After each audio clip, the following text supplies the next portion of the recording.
Okay, so hi and welcome. Today we are talking about something that I did a couple of minutes ago, and I'm really happy that it works. And yeah, so let me bring in the situation.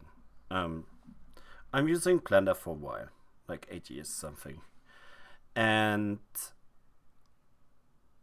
I have a problem in Blender with plasticity, and I will show you. So the first thing what I would do is I would alterating this cube here a bit. I was seeing a video before where somebody was talking about UV editing. So yeah, let's do the same thing that he did. Okay. So, and let's give it a little juicy fillet down here. Okay. So this is our export object, and we are using here the standard plasticity version. It's not the beta, and we are using the standard plasticity bridge add-on. So it should work for everyone. Okay, so the thing is, you can use ZBrush with Vertex color input to remesh.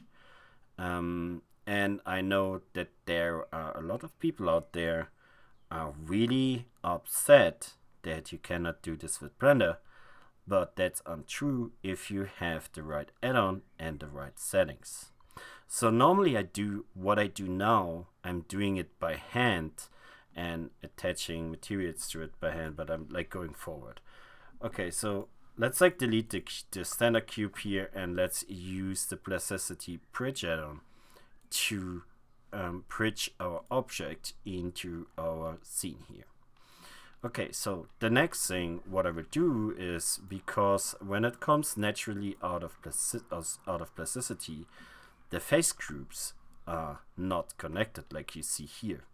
So normally I'm refaceting it as an end-gone object, and that's really good for working, but you are using some of the feature sets when you do this.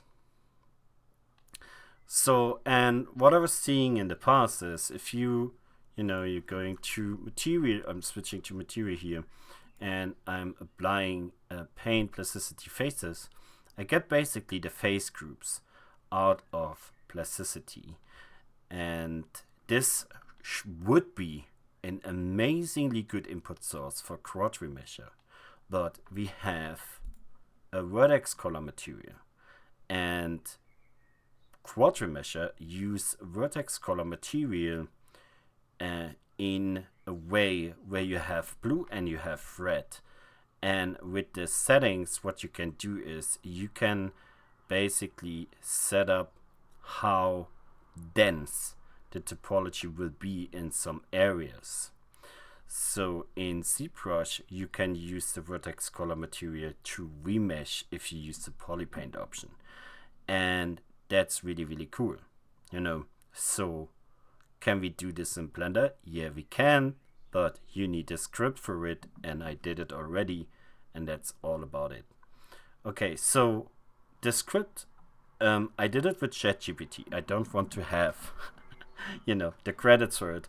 It's only asking as a stupid idiot ChatGPT to write it to me, but I will show you how it works. So, holy shit, this guy with this motorbike every day, same hour, now for 3 hours, he will go into circuits. Crazy.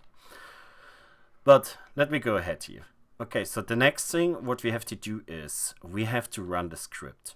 Okay, so I'm going into the scripting area. I already opened the text file, and this is basically the text file that I will attach to the video.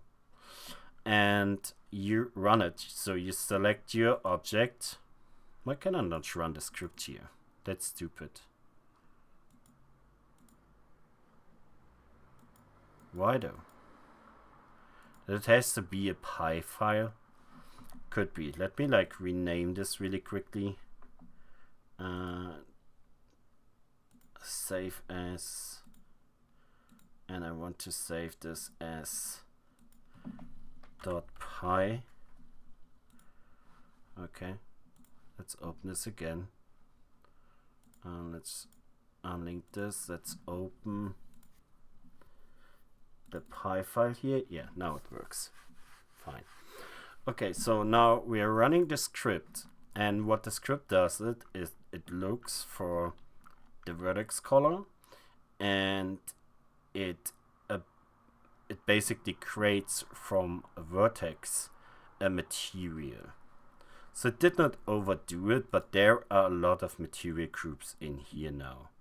You see this? This is like a lot. Some of them are like not attached, and it's really important that you understand if you do this. You make yourself a new file. This is basically this file is already open from the last time.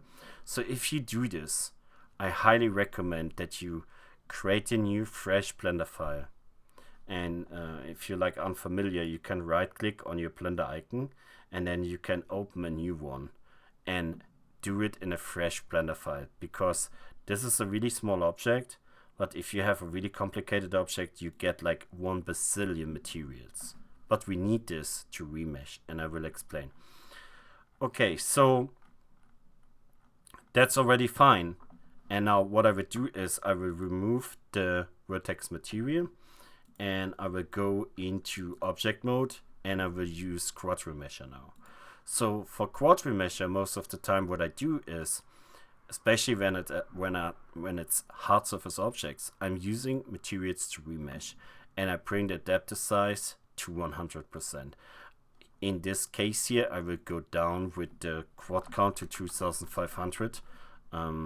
That's fine, but it will adjust this anyway, because if you go full adaptive size, that means it will use more vertices if it needs more vertices. Okay, so let's remesh this. Let's see what's happening, and it's remeshed already. Let's Shift D, duplicate this object, and let's move it to the side, and let's like look at it.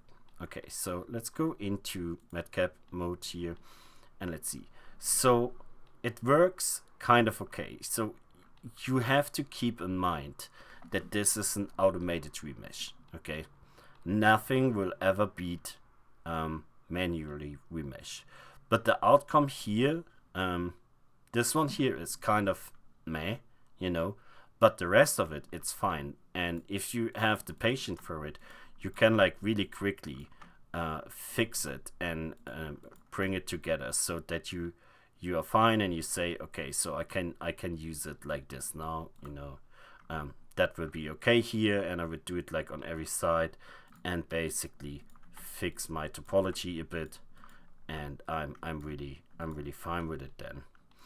And so yeah, that's basically it. It's only creates materials out of vertex materials, and that's the thing. I really like this. It's like making my work so much easier as an hard surface artist.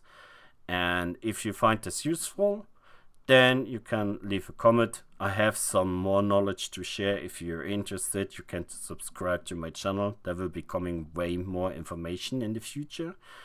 And yeah, feel free to discuss with me in the comment section if you have questions, and yeah, I will help when I can. Thank you for watching, and until the next time.